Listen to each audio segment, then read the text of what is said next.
All right. What's going on this week? Oh, we're doing a show. Oh, yeah, we're on the air. We're on the air. We're doing a show. Voiceover Body Shop. Coming up, we've got Kevin Leach from ipDTL, or as Anthony Gettig likes to say, ipDTL. That's right. ipDTL. I've got a package from the NAMM show featuring some of the cool stuff that Maxine and I saw as we walked the floors. I can't wait to see all this cool new stuff. And we've got some great tech questions tonight. Stuff that will just go completely over your head. But Techie! We'll bring it down to your level. I'll try. Or even my level. All right, coming up on Voiceover Body Shop. Next.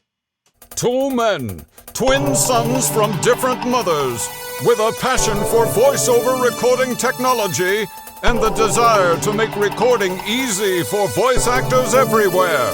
Together, in one place, George Whittam, the home studio engineer to the stars, a Virginia Tech grad with an unmatched knowledge of all the latest gear and technology in voiceover today.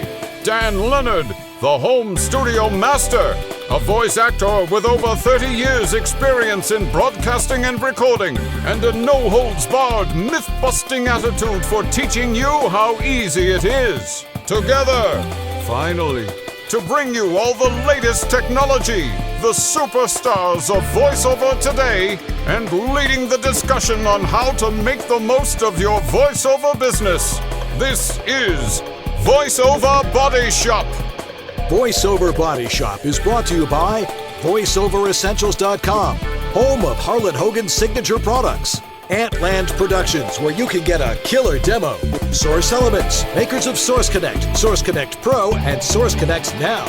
VO2GoGo.com and Rehearsal App. And VoiceOverExtra.com, your one-stop for voiceover success. And by Edge Studios, find your voice. And now, live from their super secret multimedia studio in Sherman Oaks, California, here are George Whittam and Dan Leonard.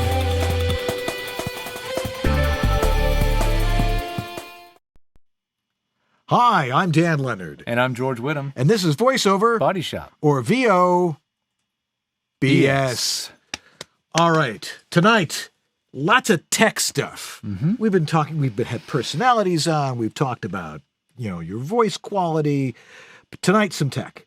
We're getting into tech tonight. Absolutely. I'm excited. We're gonna see what you found at NAMM. We've got Kevin Leach tonight from ipDTL joining us all the way from, I think it's Birmingham. He'll confirm. He'll confirm exactly what town he's from in jolly old England.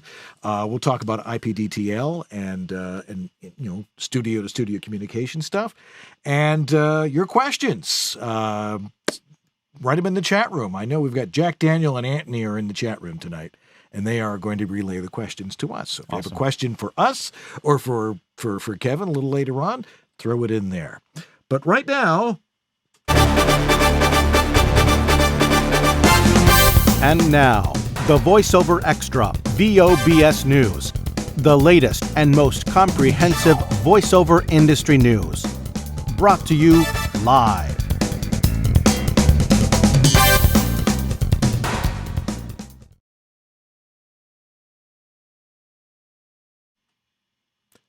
All right, for January 23rd, that's the day today, the VoiceOver Extra News. Don't flew around. Uh-oh.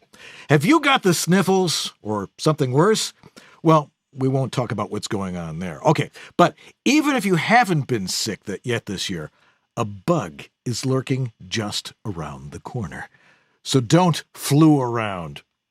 Remember how to protect yourself from germs when you crawl out of your voiceover booth, because they're everywhere. In a new article on VoiceOver Extra, our favorite list maker, Corvo, Dave Courvoisier, offers 10 common sense actions that he figures we're not doing, because he says, we're human and we don't forget, or we do forget. Still, they're important. Number 1, wash your hands often. Don't touch your eyes, your nose, your mouth, or anything on your face until April, unless you've washed your hands. This includes eye rubbing and the like. 3, get a flu shot. 4, avoid small children at all costs. Yeah, good luck with that one. But remember rule number 1. 5, stay out of crowds. Okay? Another impossibility, of course. But what was rule number 1 again? 6, if you've got a day job, ask your boss if you could distribute those hand sanitizers or wipes around the workplace.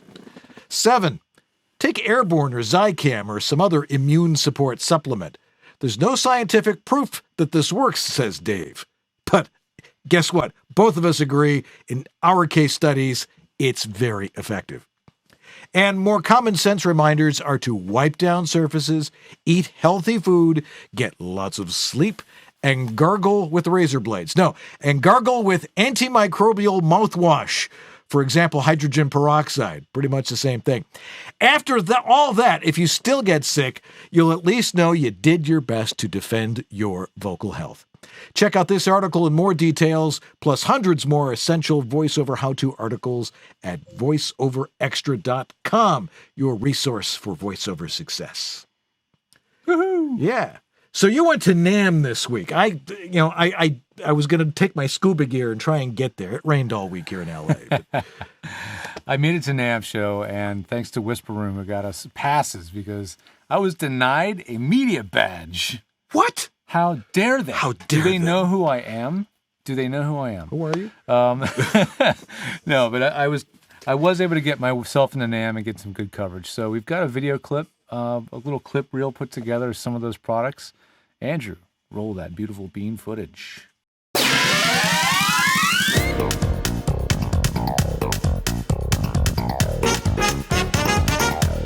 Hey everybody, it's George Whittam reporting for Whittam's World here at NAMM Show, the Winter NAMM Edition 2017 here in Anaheim, California. I'm here to report on the latest gear for audio recording, everything a voice actor would need, none of the bad stuff, all the good stuff. Follow me at #Whittam's World, Facebook.com/Whittam's World, and check me out on YouTube. Follow along as I cover this amazing event. Well, look what I stumbled on here at NAMM, a Whisper Room. This is one of the quietest places you can possibly find at one of the noisiest trade shows I've ever been to. It's a great place to get away from it all. They've got some beautiful Whisper Rooms here. This looks to be a nice 4x6 enhanced double wall unit. This is actually an MDL 4872E, the enhanced model. This is the one that if you have the space for it and the wherewithal for it, you want to get one of these. But listen what it sounds like when we go outside. What a difference. What a difference a booth makes. Lovely booth from Whisper Room. And we're here today because of Whisper Room. Thanks for Whisper Room. We were able to get access to the show today, including my lovely camera operator, Maxine Dunn, who if you've watched my Whittam's World videos, you've seen her Whisper Room with the acoustical treatment package in her home. So thanks Whisper Room, and thank you Maxine for operating camera today. Let's get back out there and catch some more cool tech at NAMM 2017. Well, this is one of my favorite halls here. This is Hall E at the NAMM show. This is where some of the more innovative products are, some of the lesser known brands, and just the more fun experimental stuff like these things over here. These little cool drum tubes. I mean, there's so much...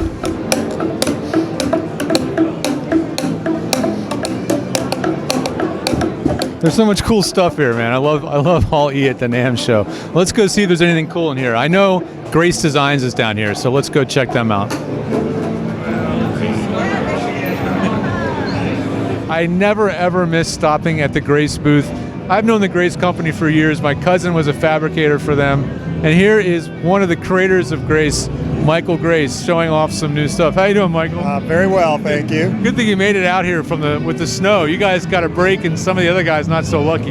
Yeah, I was the only one that made it out so far, so we're waiting for the rest of the crew to show up still. Anyway, What's the preamp that is by far the most popular among the clients of yours that you know are voice actors?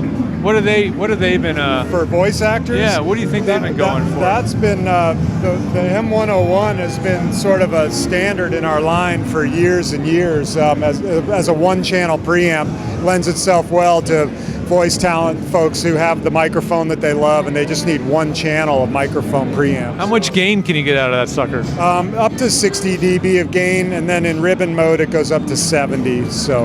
Oh, that's pretty cool. And in ribbon mode, what's different about it other than just gain? Well, it's more gain, it's a higher input impedance, which the ribbon microphone likes, and it also locks out the phantom power, so there's no way that you can accidentally turn on phantom power while your ribbon microphone is connected.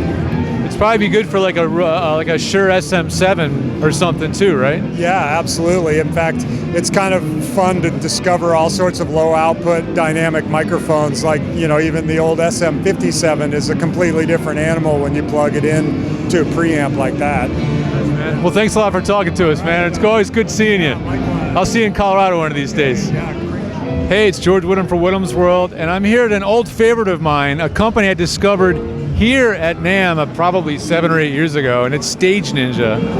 How you doing, Andy? I'm doing good. How about you? Good, man. Well, why don't you give us a little tour of some of the products that a voice actor might find useful when they're working from the road or maybe at home in their own studio? Absolutely. First of all, we have this is what we call the Phone 9 CB or Phone Ninja Clamp, and it is it's pretty strong. It's a steel clamp. It's got steel spring in it. He felt it. It's pretty strong. This is a universal phone mount, so it can fit, for example, the iPhone 6 Plus with a case. It can fit in there perfectly. Or it'll hold an LG V20, which is a huge phone. This isn't going to go anywhere. You can toss this thing around. You can be rough with it, and it's not going anywhere. The clamp will clamp. It'll stay. It's not going anywhere. It's not going anywhere from here. It's not moving from here. And once you move it, it's not moving from the middle. So we also have this right here, which is our what we call a Mic 12 CB.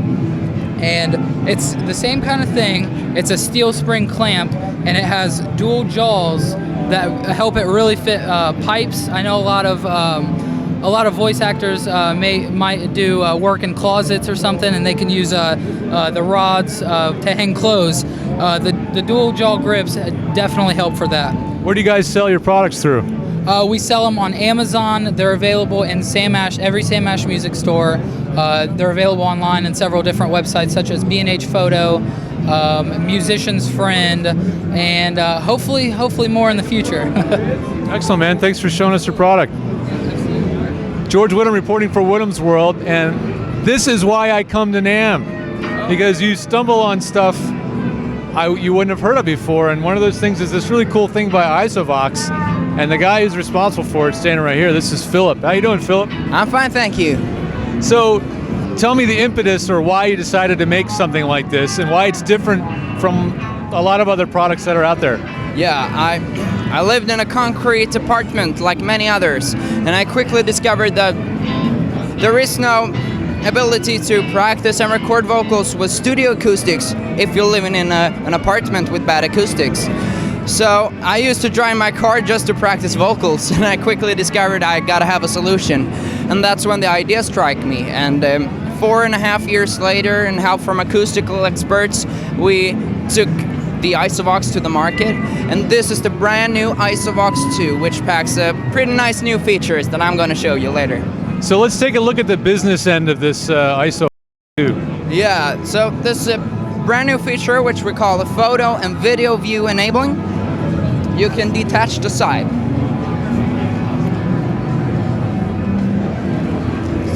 So you can get instant studio pictures and videos when you're standing in there and singing, if you want to make a YouTube video, or why not a selfie, or whatever you want.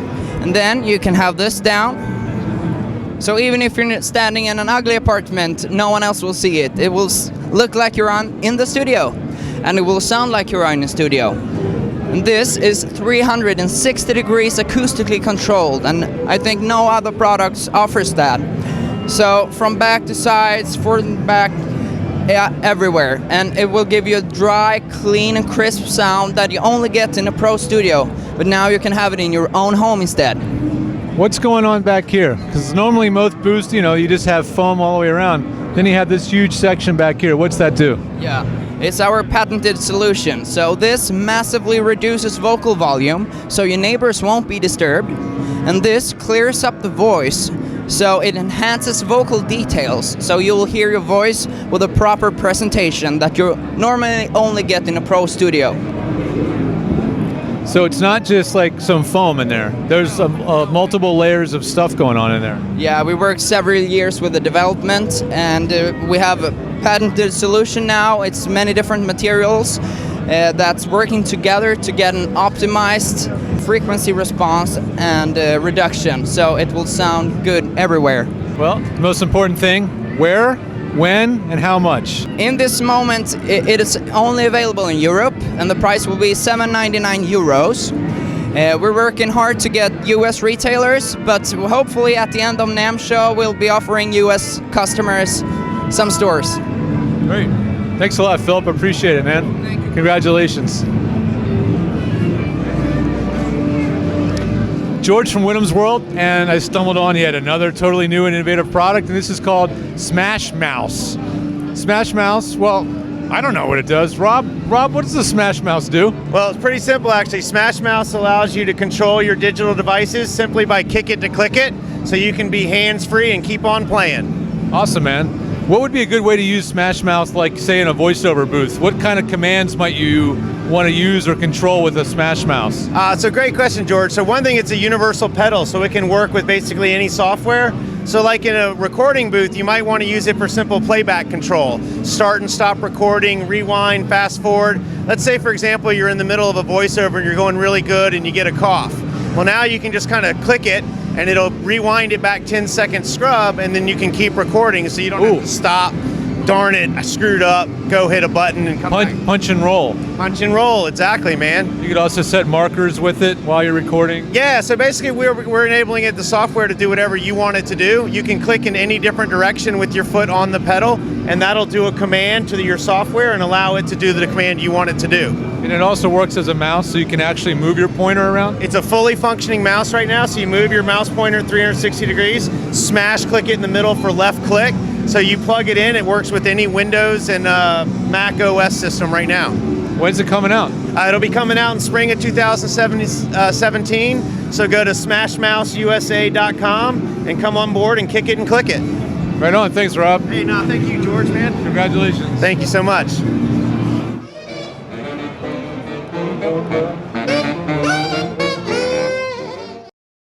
Hiya, VO friends. You sure you ain't booked a VO gig in 7 years?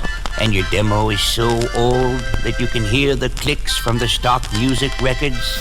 And you hear so much tape hiss that you run to the sink to see if the faucet is running? And the engineer used so much echo on your voice that it sounds like it was recorded in the Grand Canyon? And the scripts seem a bit dated too, advertising the new and improved 1938 Plymouth Road King? Is that what's been troubling you, Bunky? Well, lift your head up high and take a walk in the sun. Your demo can be killer, too. Just contact Uncle Roy at AtlandProductions.com and book yourself a shiny new killer demo. Show your stick-to-itiveness and show the world you'll never give up, never give up, never give up. That dream. Hi. Every Monday, 9 Eastern, 6 Pacific. Voiceover Body Shop. I love when they talk BS about VO.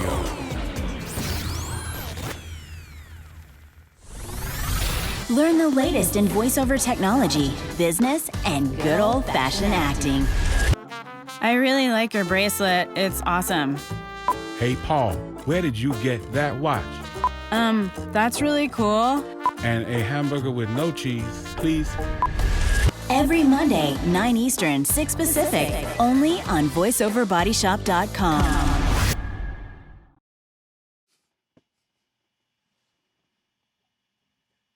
Hey, everybody. Source Connect is our sponsor for the show. They sponsor every show. Made by Source Elements. If you want to try out software that allows you to connect from studio to studio, one that's been around for a long time, pushing 10 years now, you might want to check out Source Connect. Source Connect is a software for joining studios together, audio in real time. It's an application that can run either standalone or it can operate as a plugin for whatever DAW you're using, from Pro Tools to you can use it with Logic or Adobe Audition. If you want to use it standalone, it works a lot like Skype. Perhaps you've heard of Skype, and allows you to connect your audio hardware to and from your software and connect to other studios all around the world. Source Connect's been probably one of the heir apparents to ISDN for those using ISDN. For people that want a backup for their ISDN systems, Source Connect has been adopted by many major studios and some of the big broadcast networks in the U.S. You might want to give it a shot.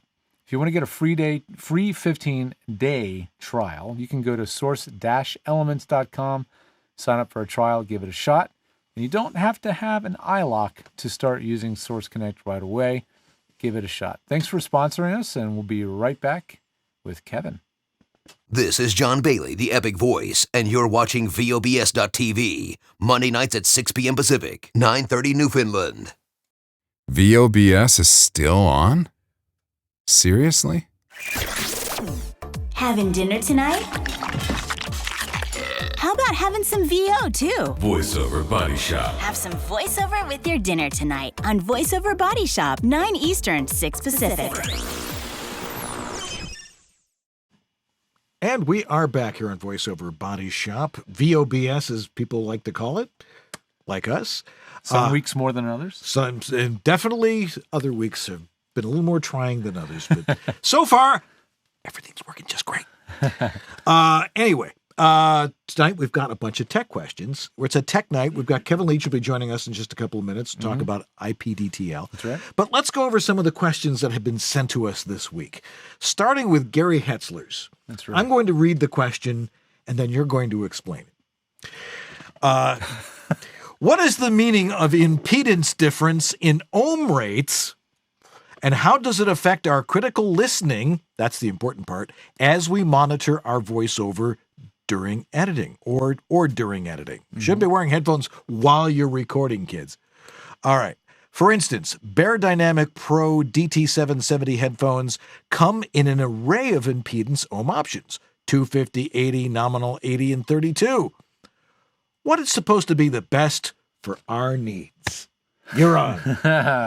Well, first, let me give you the short answer, the best way that I know, and that's what happens if you have a lot of headphones plugged into one amplifier. What happens is the amplifier has to be able to handle the load on that amplifier, and the more devices that are plugged into that amplifier, the heavier the load. If the headphones are high impedance, 250, and actually Biodynamic DT770s even come in 600 ohm versions, that basically means you can plug a whole lot of these headphones into one amplifier without having to worry about overloading the amplifier and having it go into protect mode or overheat and die. So in big recording studios, let's say you're recording a whole band or even an orchestra, they might have a pair of headphones on every single artist in that room. It could be 80 headphones. So to be able to drive a lot of headphones from one amplifier, they have to be high impedance. I'm not going to get into the exact details as to why that is, but basically each pair of headphones that you add lowers the impedance that the amplifier sees and then raises the load on the amplifier, so it has to work harder.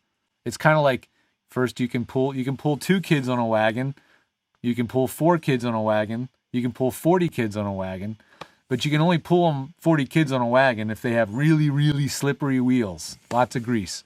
So that's kind of the breakdown of it. But it does actually change the way the headphones sound a little bit, depending on the impedance. There's an article that explains this pretty well. I did a little research before the show, and I'm not going to read the whole thing because it's really kind of, it'll really make your head and on numb. and on. But I promise to put a link to it in the show notes. It's from head-phi.org, and there is an article I found with a really good comment from somebody that seems to understand the theory of how these things work. But the long and the short of it is, if you've got a cheap amplifier, let's say the one built into a cell phone, a mobile phone, or something like that, you want low impedance headphones. Right. If you've got a really good amplifier, something built into a mixing console for professional use, or a good headphone amp that's designed to do nothing but amplify headphones, you can use higher impedance headphones. And higher impedance headphones generally stay more accurate over the entire frequency range. Really? Whereas lower impedance headphones can get a little less accurate, maybe a little bit more bass heavy, depending on the amp that's plugged into. If you want more description, I guarantee the show note link we provide for you will give you more detail on that. Read that. All right. From Larson Bennett. Subject, room treatment. A couple of things on room treatment here. Dan and George, I once heard Bo Weaver describe using a quality microphone in a small dead booth as sounding as if a wet washcloth had been wrapped around the mic. I've noticed that some of the top professional studios have larger recording spaces. For this reason, I have decided to use a 10 by 12 bedroom as my space and treat it acoustically. It's going to cost them a few more bucks to do that than, say, a small booth. Yeah. Because I subscribe to Bo's notion that a room can be too small and dead. I'm looking into, or because he subscribes to that, I'm looking into adding a couple of something called quadratic diffusers as part of the treatment of my space. What are your thoughts on that? How do I donate to your show? Well, that's a real easy thing. Right up here, if you're watching the show, there's a donate now button. Click right there, Larson. Moving on. Yes. Okay. No. Big No. room, little room. Big rooms tend to sound more, I guess, for lack of a better word, natural. Or alive, maybe? Or alive, because we tend to talk to each other and exist in larger rooms. This is true. We don't tend to spend a lot of times talking in really, really small rooms. Right. So it seems a little unnatural to us, especially if you're narrating without headphones on.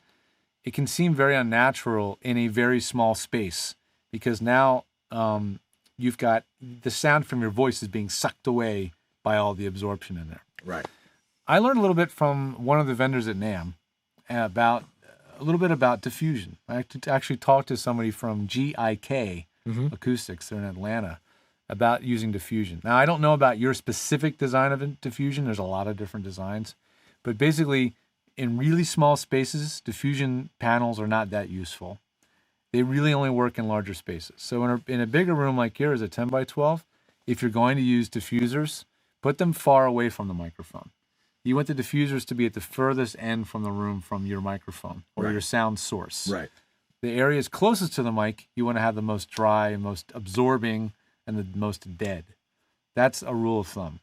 But diffusers are fun to experiment with. The cheapest diffuser everybody has is probably a bookshelf full of books. And then they work fabulous. Yeah, because if you have a bookshelf sitting in the room full of different little books, all different sizes, right, sound scatters off all those little books and but not underneath the shelf. No. Yeah, And right. anything that's close to the mic within maybe 2 to 3 feet should be dead, should be really absorbing. Right. Further away, you can start experimenting with diffusers. The whole idea being that instead of sucking the sound away, it scatters the sound in a million different random directions, creating a very nice open sound. Right. Now, I know Bo likes interesting materials in his booth. Yeah, he's got and stone face. He's got a brick wall in there and a wood floor, and those are things that just sound natural. But, it took them a while to tune that booth. Did it? If you ask Bo, it was not like a get in, get out kind of thing. That was an ongoing, it took him a while to tune it and get the sound that he wanted. Okay. It's not easy. It's an experimental thing that takes a while, but why not? It's fun to experiment with these kind of things. Right. But if you don't have a big room that you can use, there's always the closet.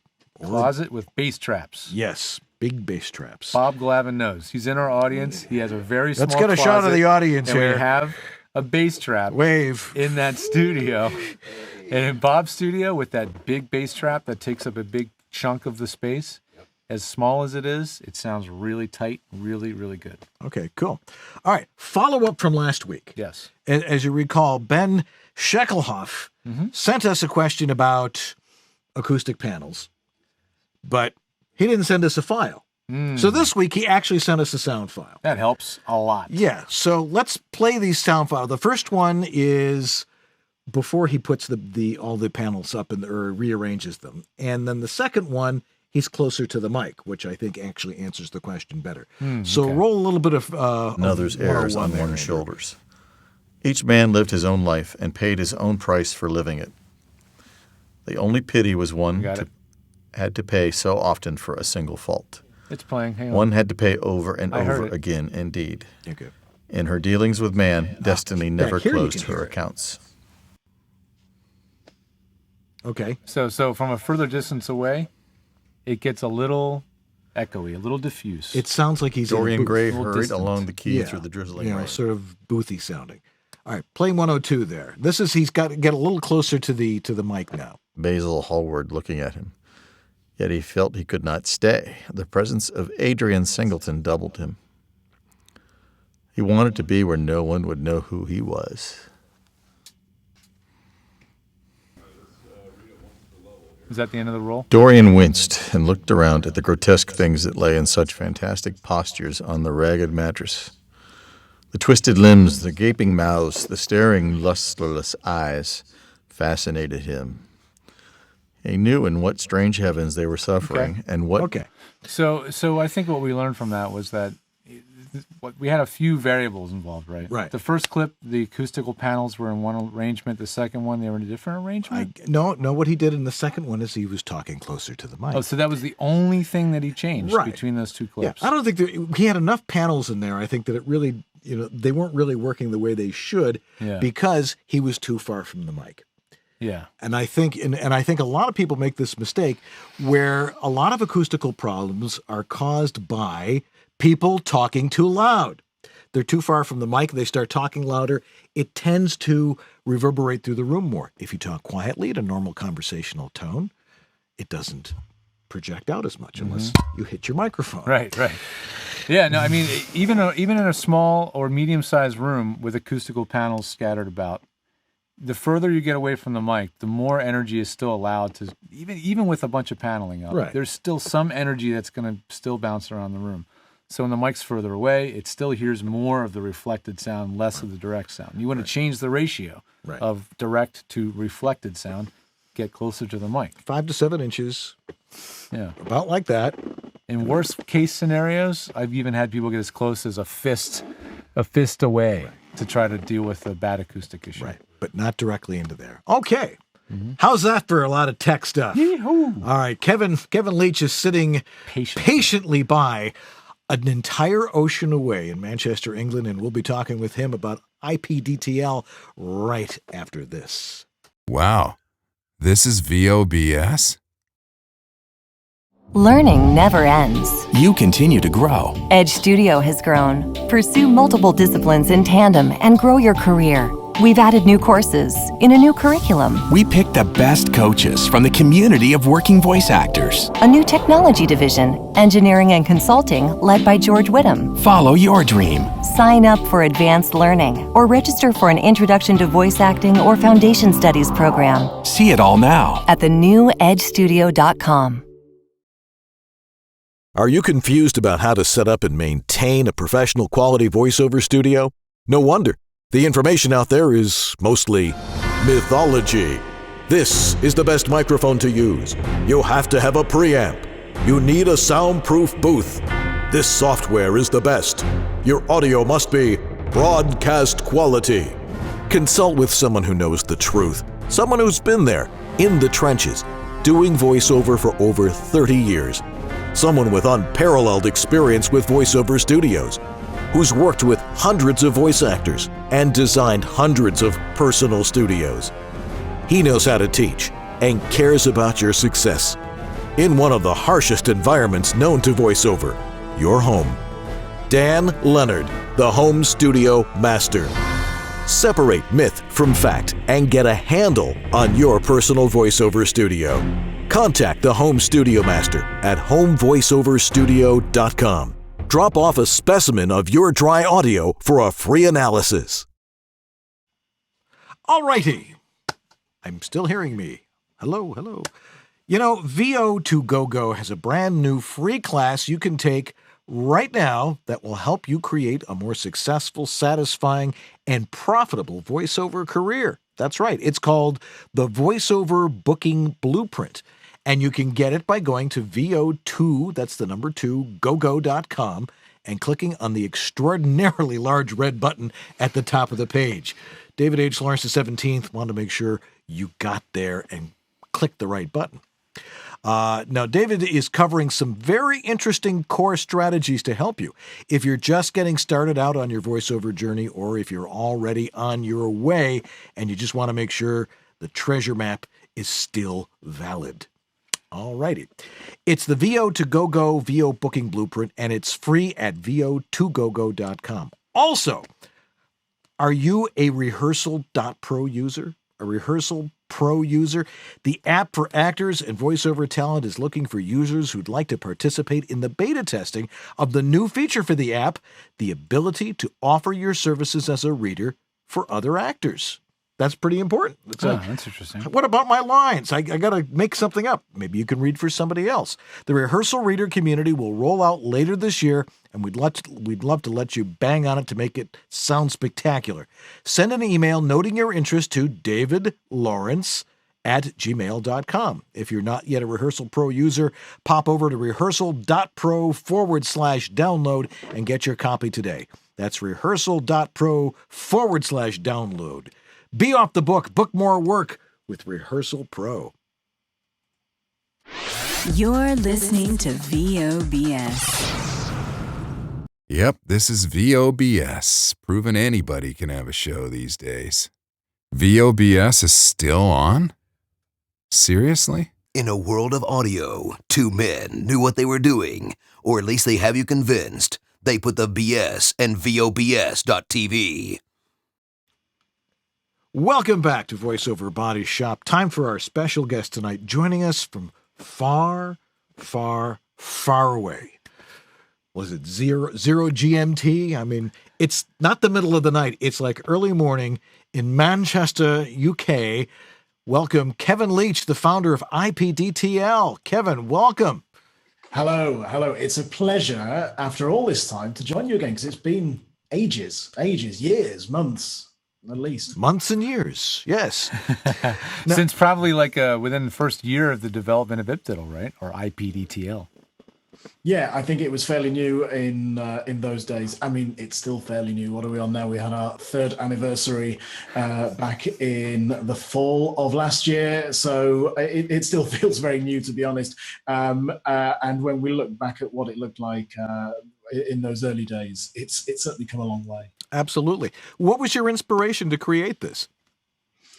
It was the need from a radio, contribution perspective. So when I was working for the BBC, it was the requirement to find a better way to contribute to radio programs than scratching telephone lines or Skype or FaceTime, which was never very reliable, and the ongoing slow and painful death of ISDN. I was trying to find something that we could put in contributors' homes to contribute to radio programs, and kind of stumbled upon the WebRTC framework that's behind ipDTL. Yes. So it was designed primarily for broadcasting, so the people could do remotes, or if they were, interviewing somebody from afar or something along those lines. How did it develop into a voiceover tool? What took you there? It happened quite quickly, really, because as soon as we had built it, and it was all very experimental, and we put it out there to the broadcast industry, and then I honestly can't remember which way it went, whether a VO got in touch and said this might be useful for us, or whether it was the other way around, that we thought, well, we might as well offer this to voiceovers as well. I'm pretty sure I had an inkling that it might be useful for the voice production community, and it seems to have been so. Yeah. So tell us a little bit about what went into its development. I mean, technically, even George isn't going to understand that. Heck no. Okay. Tell us a little bit non-technically what it took to develop this. As I say, a lot of the framework was already in place.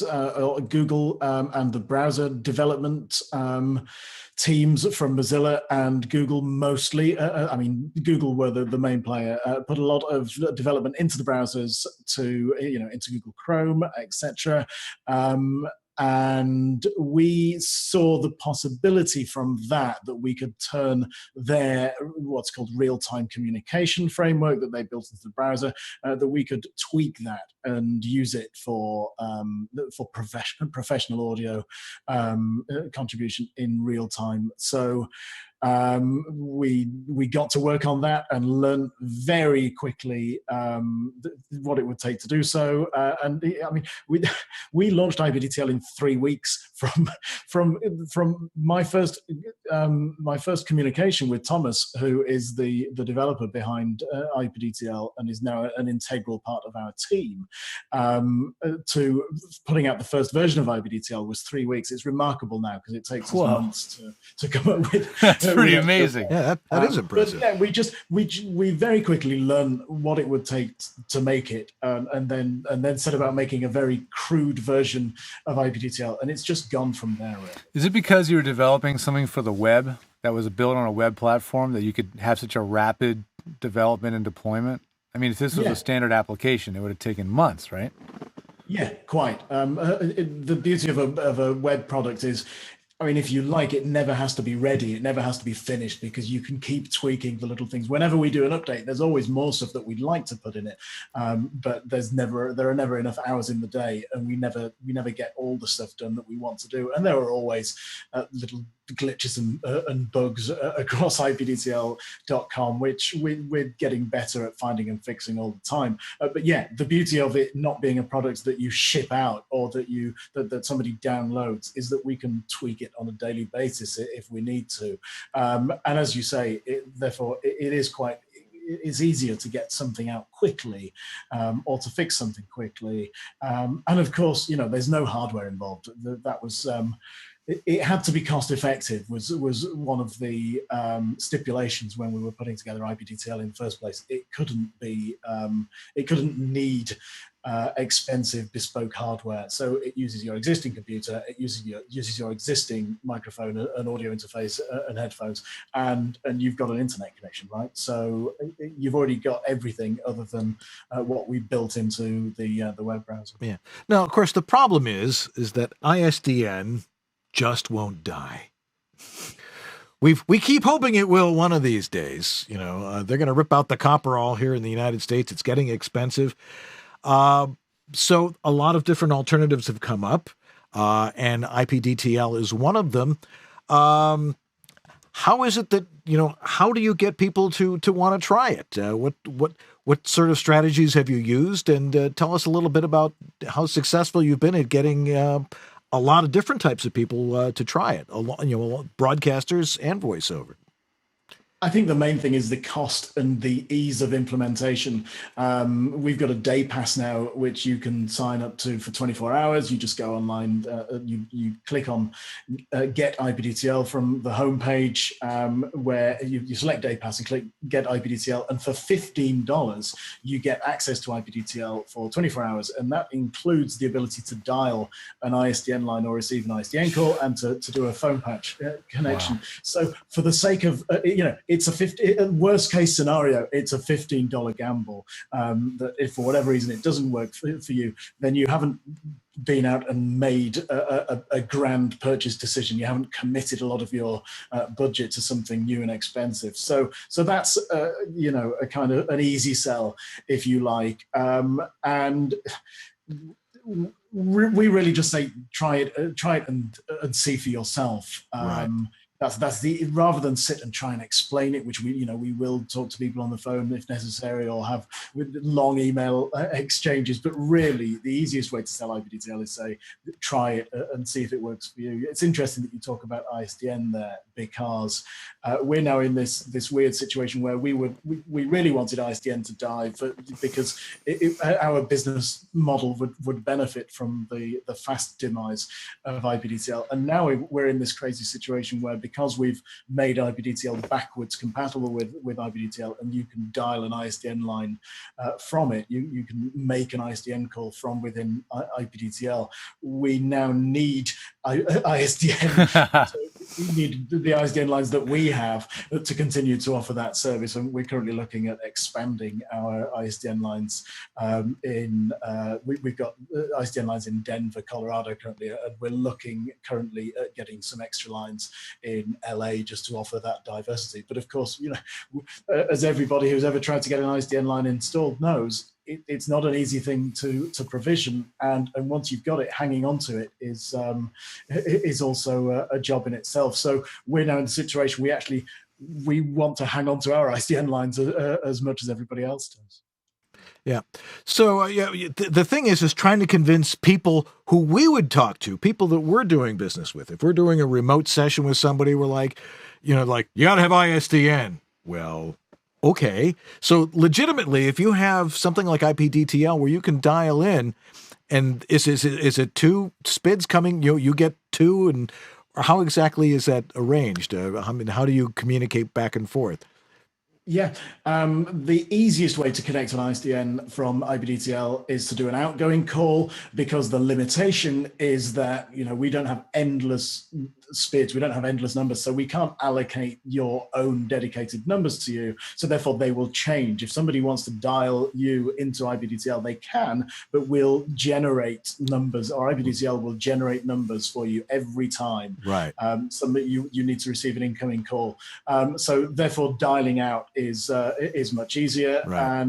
And yeah, you put in, you can choose. I mean, if it's for a radio contribution that uses a single channel ISDN call like G722, for instance, then you set ipDTL to make a G72 call, and you just put the one number or SPID in. As we know, or as you may know, in the voice acting world, that most voice sessions use MPEG layer 2, which is seems to be the standard setting for an ISDN voice call. So, and that requires 2 ISDN channels, and as you say, 2 numbers. So you put both numbers into ipDTL, and it makes the call, which lands at the other end like any other ISDN call. The distinction, by the way, for some unknown reason, is that in over your side of the pond in North America, voice sessions tend to use layer 2 mono 128, whereas over here in Europe they tend to use layer 2 layer 2 128 joint stereo, which is a subtle distinction. But if there are people watching over in Europe, then it's worth knowing that there is a difference there. Sure, be different. Okay. But we're the different ones. Okay. I guess. So it's a matter of convincing the users, the end users, the people at the other end to use this, and whether they're using, whether they have ipDTL installed or they can use it. You just send them a link, right? And they can hook right into it. Yeah, that's the thing. You never really install ipDTL. Right. When you first log in, then the website will ask you to allow access to your microphone, or your interface that your microphone's connected to. But after that first time, it will remember it. You can tell the browser to remember your username and password as well. So yes, you can set up your computer and your browser to be set to use ipDTL, but you're not really downloading or installing anything. So you could, if you buy a day pass, you can be up and running in 60 seconds if you're lucky, but 5 minutes if you're not. Well, 10 hours if you're really unlucky. You know how this technology goes. You always have to have something new to kind of drive things forward, get people interested. What kind of new features have you been rolling out, and are a lot of those requests from your users? Yeah, we've been asked for a long time now.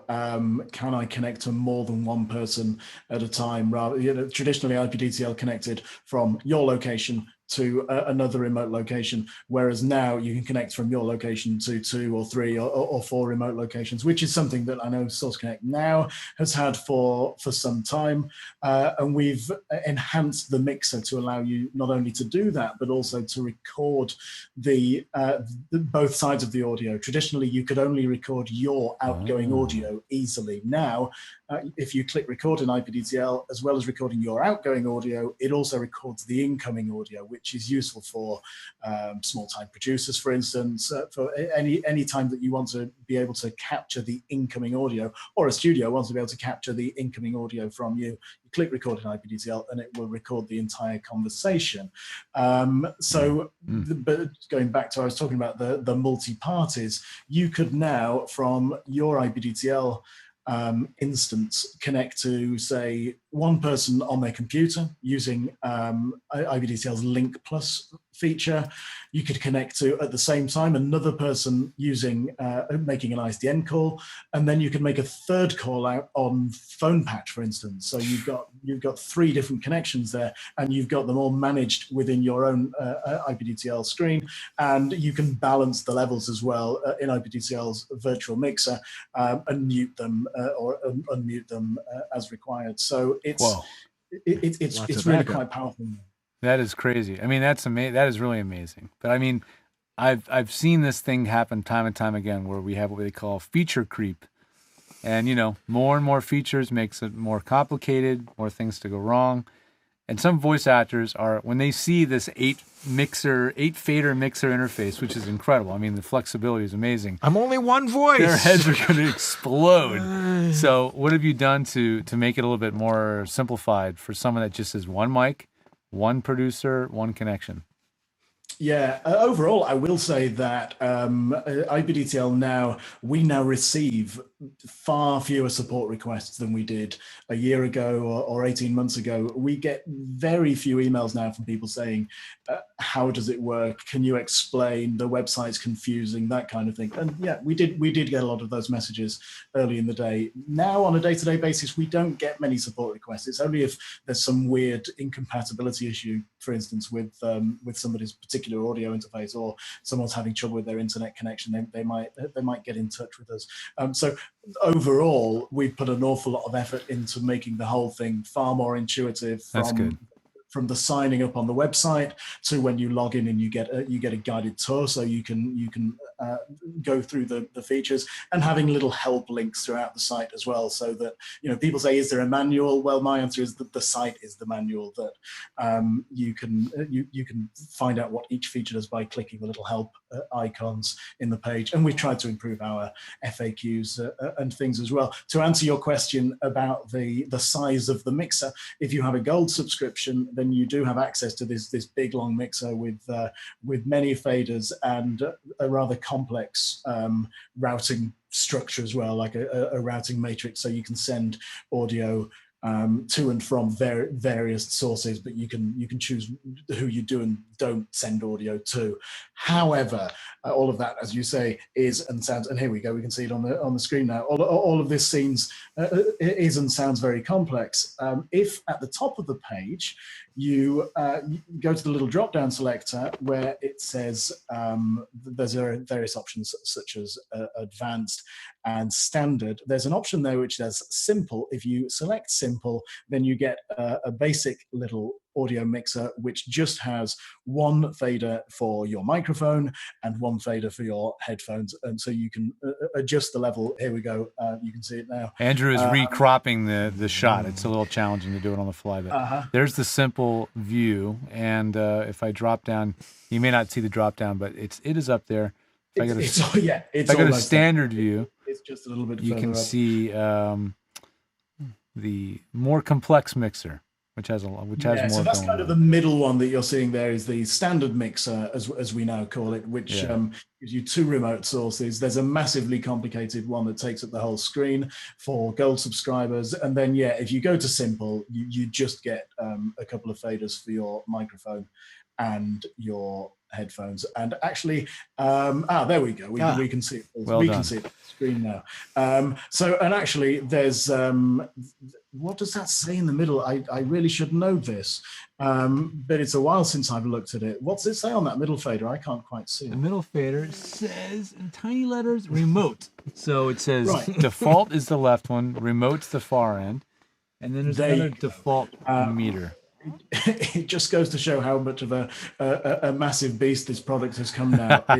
There are elements of it that I don't see on a day-to-day basis now. From left to right there, you have your microphone, and we'll see it again in a second. You have your microphone on the left, on the view that we were seeing.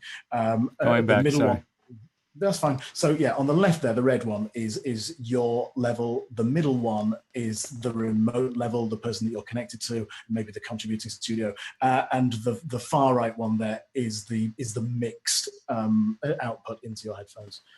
Gotcha. That's simple. Generally wouldn't actually include your own voice, but we won't go too far into that right now. Yeah. It's a lot simpler than what it used to be. I remember it was kind of complex, and you're thinking, how do I do this through software? But it's really cool that you've been able to simplify Here's this. the gold mixer. Oh my goodness! Because I have the preview showing the fully loaded version. This sucker looks like just a run real over here, and this looks like a production board. I mean, you've got busing, all sorts of busing routing capability. I mean, that is amazing.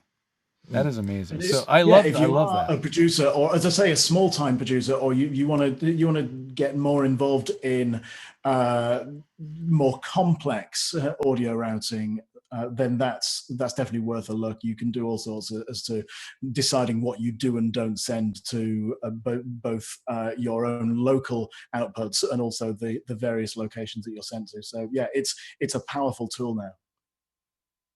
We're throwing Andrew all kinds of production curveballs here, so bear with us. But there we go.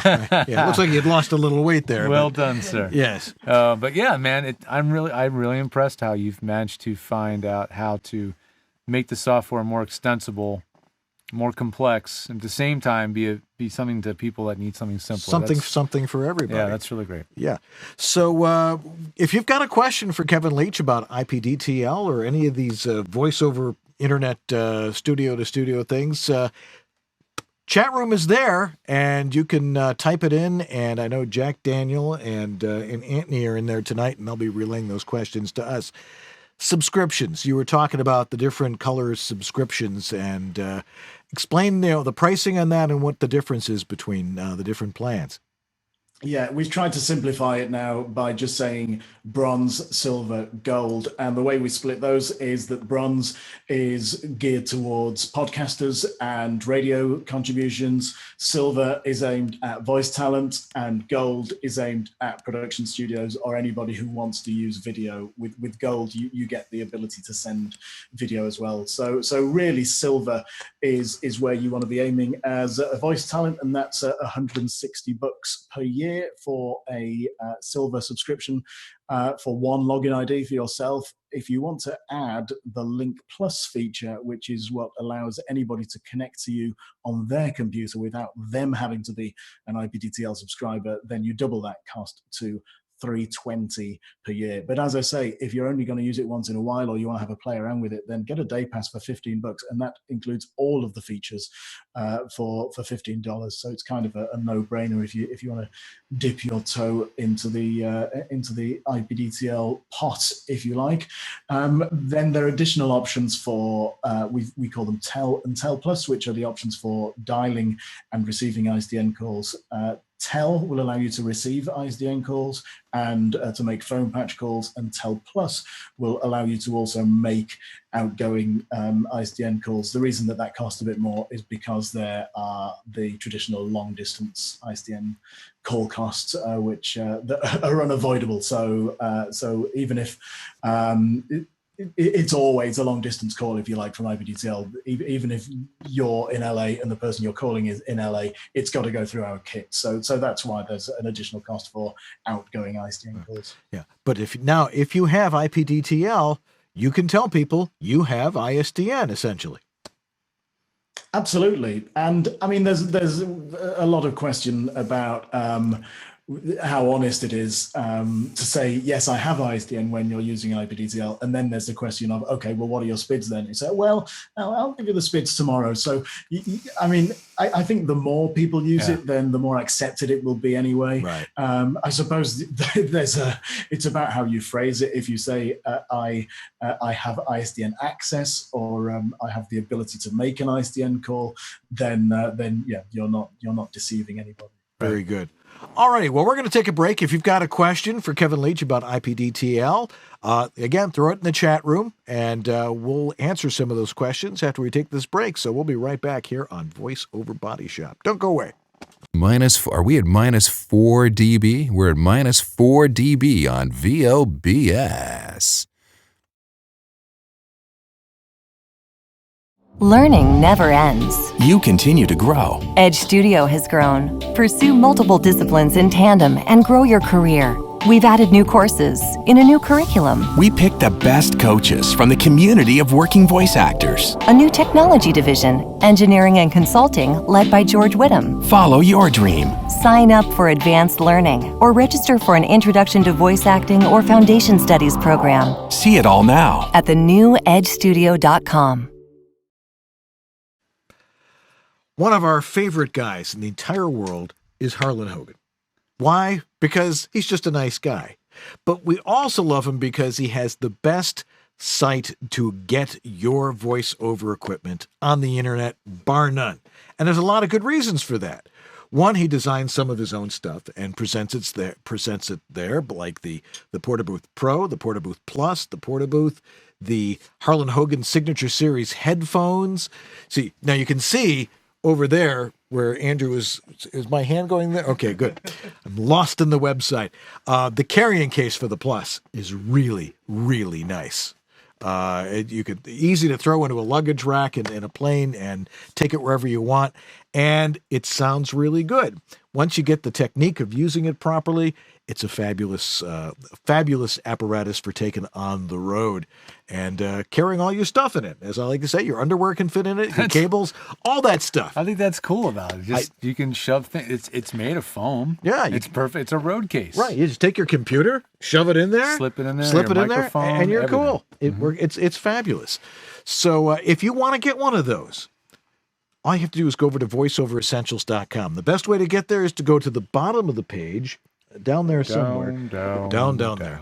And you'll see a picture of Harlan talking into a Porto booth, and that will take you right to his site, and you can order that. He caught you. Porto booth. I said Porto booth. You said Porto booth. Porta booth. Porta booth. Porta booth. That's what Not I said. Porto booth. Porta booth.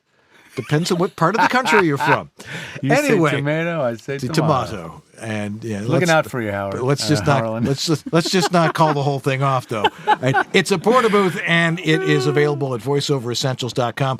But he has announced that the first of the month, something new is coming out, and we're going to get to try it. So hopefully it'll get here at the first of the month, and we'll check it out over at voiceoveressentials.com. Go over there, buy his stuff, tell him we sent you. All right, we'll get those questions with Kevin Leach right after this. Having dinner tonight? How about having some VO too? Voiceover Body Shop. Have some voiceover with your dinner tonight on Voiceover Body Shop, 9 Eastern, 6 Pacific. Yep, this is VOBS, proving anybody can have a show these days. All right, in our Porta booth here. We're talking with Kevin Leach. Kevin, you're going to be at Voiceover Atlanta, aren't you? Absolutely, yeah. The World and His Dog is going to be at Voiceover Atlanta. You're bringing your dog? All right. It's going to be great, yeah. I'm very much looking forward to it. ipDTL is one of the platinum sponsors along with Edge Studio this year. And one of the highlights of the weekend, at least in my mind, is going to be the Saturday night party, which is the ipDTL 1930s swing dance party. Oh boy! Which we're hosting, and we've got a live jazz band booked, and I'm even going to give you a little taster into one of my hobbies, which is we're going to do a little taster class into how to dance 1930s style. Oh boy! Oh, we get to do the Lindy Hop and some of the other. Exactly that. You know it. Yeah. I know what it is. Doing I it. Expect to see you on the dance floor. Yes, I remember for my wedding we're going to take Lindy Hop lessons. No, we're not. But we did, and anyway. So, but George and I are going to be there too. Yeah, we are going to be there. We're going to be doing a presentation on the mythology of voiceover home studios. You know, we're going to take an axe and get rid of all those mythological things that, people talk about and tend to group source on the internet.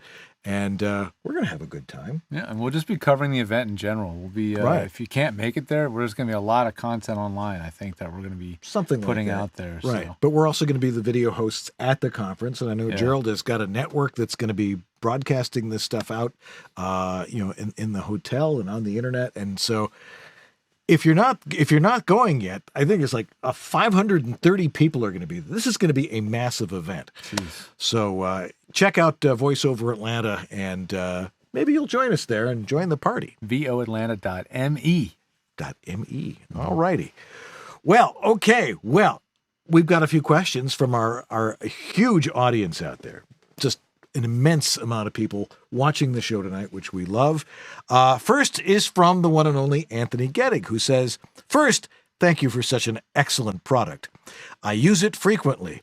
Other than recording in the ipDTL interface, what is the best way for someone to record an ipDTL session, or is the ipDTL recording ability the preferred method?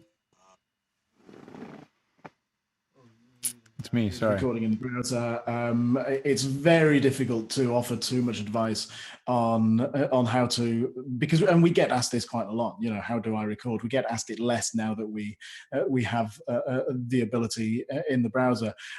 It's really difficult to say you do A, B, and C, because we don't know what hardware you have, or what software you're running, or what version of Windows or OS X or whatever you're running, what plugins you're using, what third-party audio recording software you're using. So it's kind of, there's no easy answer.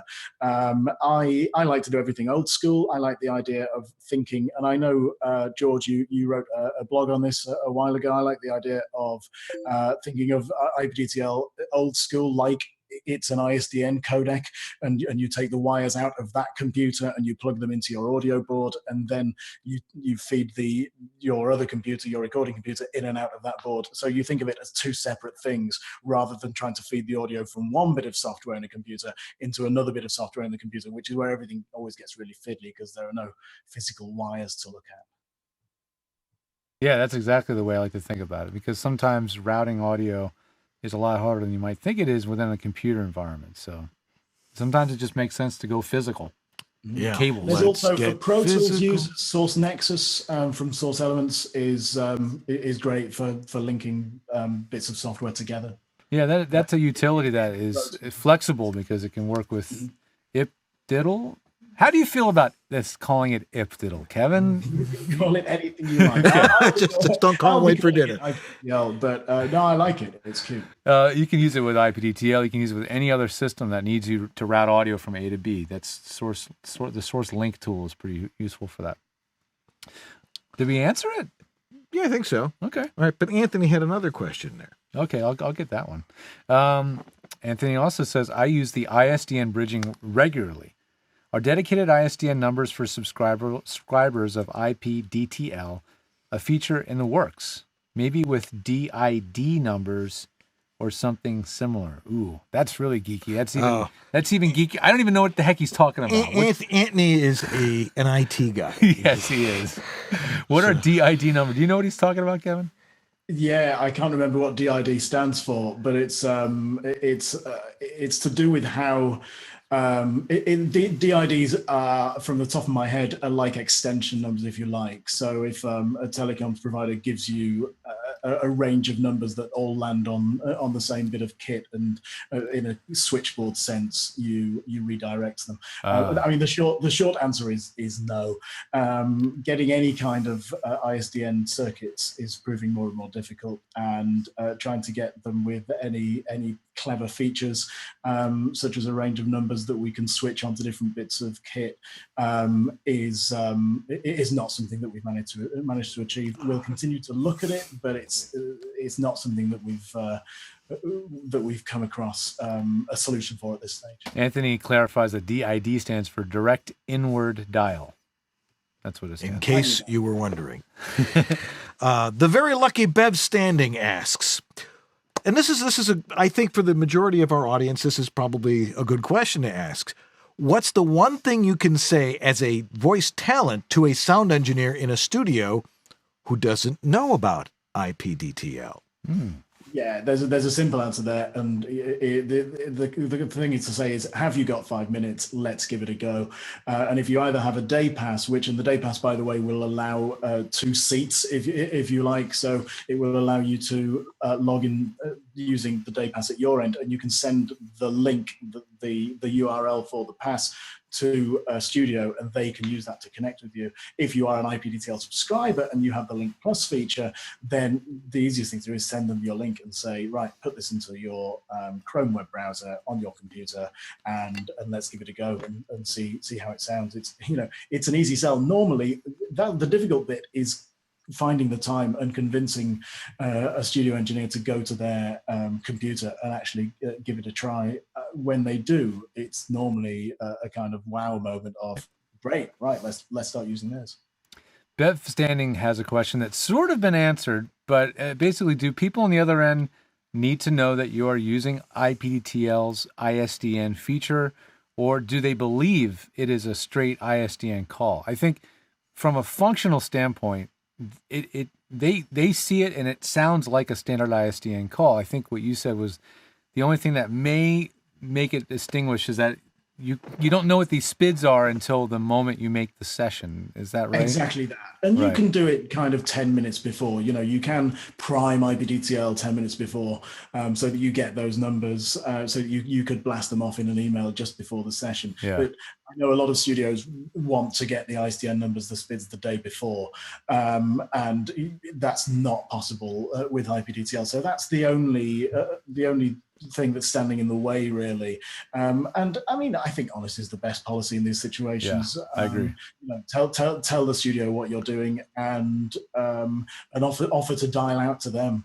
You know, say that you'll save them the cost of the call, and then you don't have that last minute thing about scrambling to pass numbers on. Yeah, how can they argue with you wanting to dial them?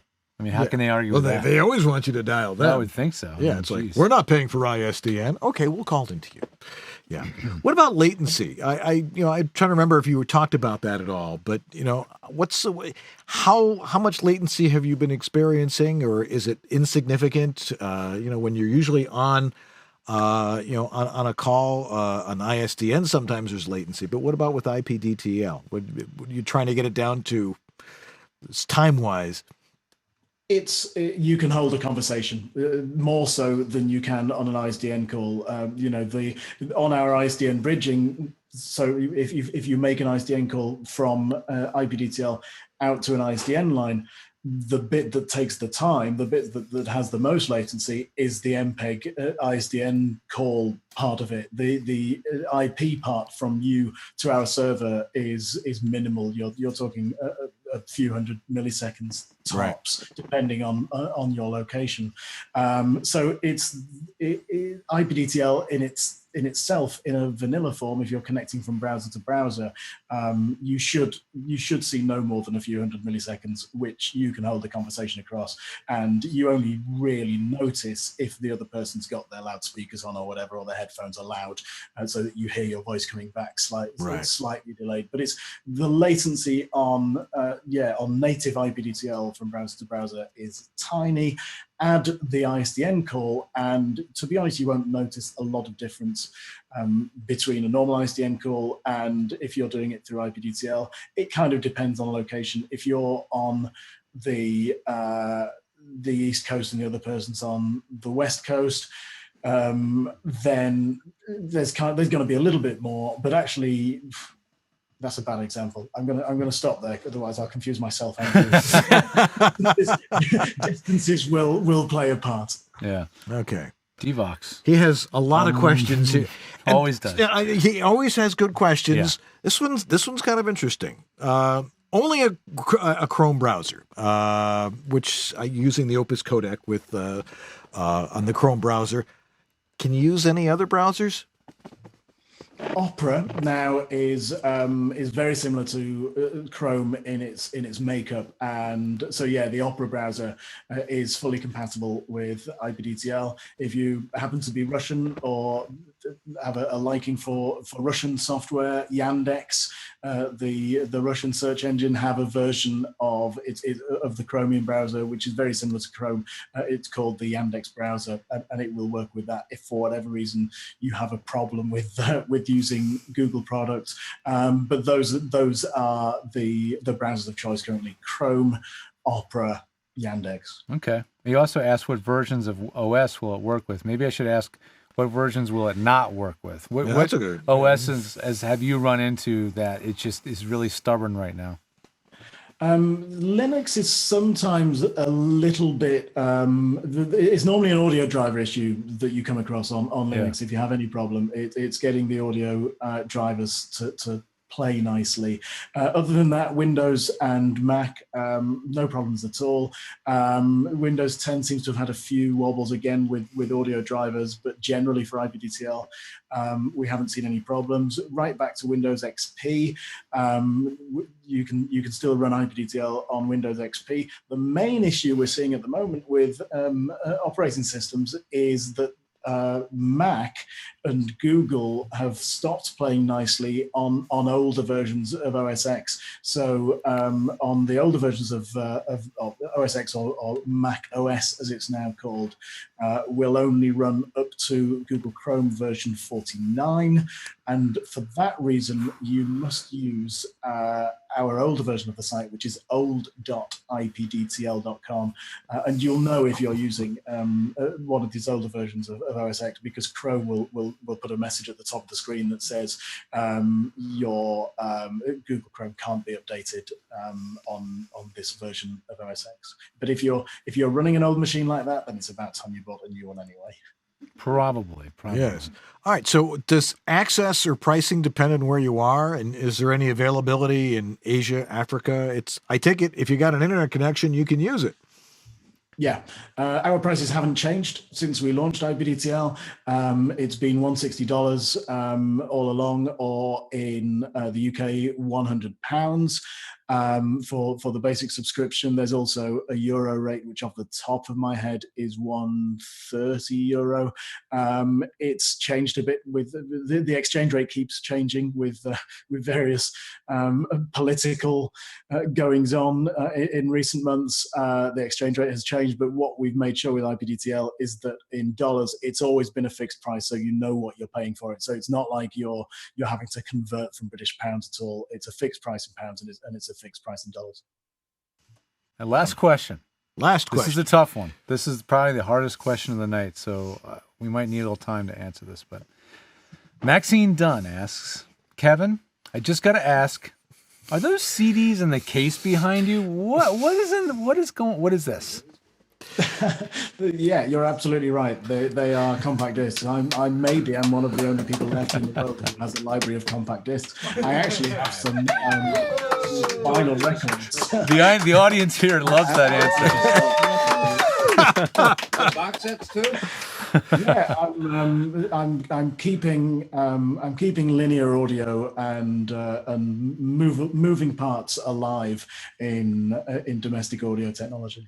I love it. Good to know. My CDs are all in sleeves. I have 2 GJ cases that are like hold 500 a piece. And I've gotten rid of all my DVDs, my Blu-rays, but when it comes to audio, I've kept the CDs. I just can't get rid of them. Yeah, I said I got rid of all the CDs before we moved out here, but a lot of them are in a box on the shelf over here. So, anyway, Kevin Leach, thank you so much for being with us tonight on VoiceOver Body Shop and talking about ipDTL. And once again, what's the website to go or to find to get access to it?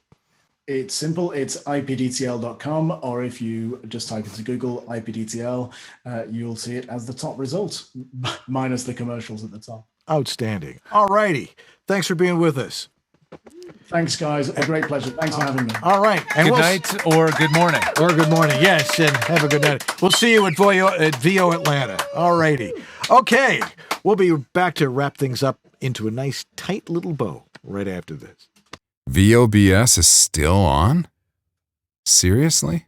In a world of audio, 2 men knew what they were doing, or at least they have you convinced. They put the BS in VOBS.TV. Learning never ends. You continue to grow. Edge Studio has grown. Pursue multiple disciplines in tandem and grow your career. We've added new courses in a new curriculum. We picked the best coaches from the community of working voice actors. A new technology division, engineering and consulting, led by George Whittam. Follow your dream. Sign up for advanced learning or register for an introduction to voice acting or foundation studies program. See it all now at thenewedgestudio.com. All right, we're back to close things off here on VoiceOver Body Shop. Next week, we have a really great guest in studio. Yes, in studio. In studio. It'll be great to have somebody in studio because they get to breathe on us. As opposed to this cold, sterile thing over the internet. Although Zoom is it was amazing. There was no latency with Zoom tonight. And Zoom worked beautifully. Thousands and thousands of miles away. It did. And it was like we were in the same room with him, which was great. But Christine Aller will be with us. Now, who's Christine Aller? Christine Aller is a consultant to creatives like myself, people who make a living being creative, as if they're voice actors or artists or broadcasters, things like that. She's very good at explaining. And actually, she's almost like a creative therapist. She will ask you the right questions, and she will get you thinking where you really need to be. I've been working with her. Big help. She's wonderful to talk to. We're going to have a great time talking with her next week, so don't miss that one. I'm glad to hear is she visiting or is she in LA? No, she's in Pasadena. Oh, awesome. Just up the 101. Okay, great. You got to get on the 101 and then get on the 134 and then get off. And yeah, dude. I know. Donors: Eric Aragoni, Patty Gibbons, Brian Page, George A. Whittam, that's my dad, Amanda Fellows, Thomas Pinto, Shelley Avellino, Trey Mosley, Philip Sapir, and Michael Martin were our donors for the last week. Thank you guys for supporting us, and anybody else that wants to do that. There's a button somewhere. It's up here somewhere, right up there. I don't know. It's on there somewhere if you want to donate. All righty. VOBS logo gear. Yeah, we do have. We do have it because that's also right up there. It's that red banner that's over the giant here. red button. The giant. Yeah. Don't touch the. Yeah. Do touch the giant red button. Go over to with Cafe Press and you can get anything with a VOBS logo on it. Rest assured, you can get everything. Everything. I want to get my VOBS shower curtain. Let's see. What's happening at Edge? At Edge Studio. Well, the latest at Edge Studio, what we've got going on is I stall because I forgot to click on the link and take me to the spreadsheet. Let's do that right now. You're going to flag us on YouTube if you sing that so well. Yeah, right. Well, we're in no trouble at all. They're going to take us down. Well, I mean, the only thing that I care about right now is we're in the middle of the month of fresh sound. Fresh sound. So if you're interested in getting a fresh start to your studio this year, you can book a half-hour session with me where I analyze up to 3 different audio files. We listen to what you're doing, assess it, and we can make adjustments. We can update things. I can give you ideas on how to make improvements. Just make sure that you're feeling completely confident going to 2017. You can get fresh sound. Just go to my own website, which is edgestudiotechnology.com.